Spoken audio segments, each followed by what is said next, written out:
Very fantastic film bubble gum అనే film ని ఇప్పుడే మేమంతా చూడడం జరిగింది. నేను లాస్ట్ టైం చెప్పినట్టు ఇందులో ఏదో ఒక సీన్ ఎప్పుడో అప్పుడు ఎవరో ఒకరికి ఎక్కడో ఒకటి కనెక్ట్ అవుతూ ఉంటుంది. సో అది మాత్రం డెఫినెట్లీ ట్రూ. ఈ సినిమా చూసిన తర్వాత ఐ థింక్ మేమంతా ఒక ట్రాన్స్ లో ఉన్నాం. మేమంతా ఇప్పుడు మా డీజే ఆది ఫ్యాన్ క్లబ్ కి జాయిన్ అవుతున్నాం. వీళ్ళిద్దరు క్యారెక్టర్లు బబుల్ గమ్ లాగా మన మనసుకి అత్తుకొని ఉండిపోతే అలాంటి చేశారు. ఇద్దరు క్యారెక్టర్లు ఎరగదీసేశారు. I'm so proud. మా రోషన్ ఇరగదీశాడు. He's through.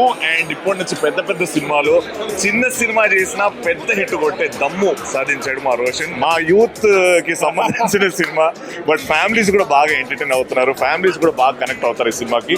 So don't miss watching bubble gum. సినిమా అలా నీట్ గా వెళ్ళిపోతుంది. బబుల్ గమ్ లాగా అసలు తాగదు. హ్యాపీగా మీరు అందరూ వచ్చి చూడొచ్చు. Roshan Gangal was confident. నిజంగా రియల్లీ వెరీ నైస్. అంటే అసలు డెబ్యూట్ మూవీ లాగా అనిపించలేదు. అందరూ అయితే అదే ఫీల్ అయ్యారు.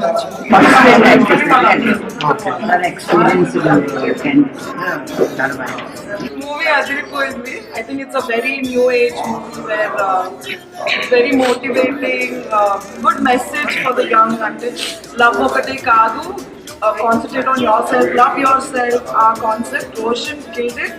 హీరో బాగా యాక్ట్ చేశాడు. సినిమా బాగుంది.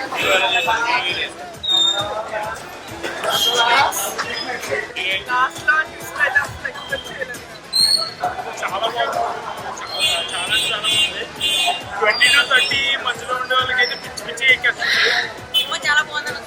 కంగ్రాచులేషన్స్. బబుల్ గమ్ చాలా బాగుంది. అందరూ కాంటాక్టర్స్ అయినా చాలా బాగా చేశారు.